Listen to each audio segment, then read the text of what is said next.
Razstave, kot veste, so vedno že stalnica knjižnega sejma.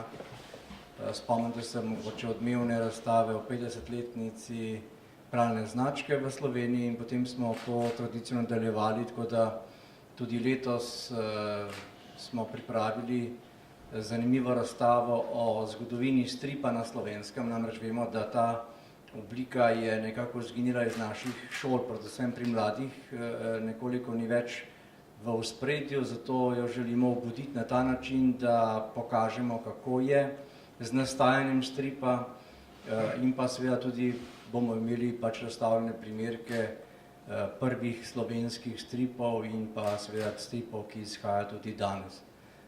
Za sodelovanje smo vprašali stripovsko hišo Buh in mislim, da bo tudi ta razstava zelo zanimiva.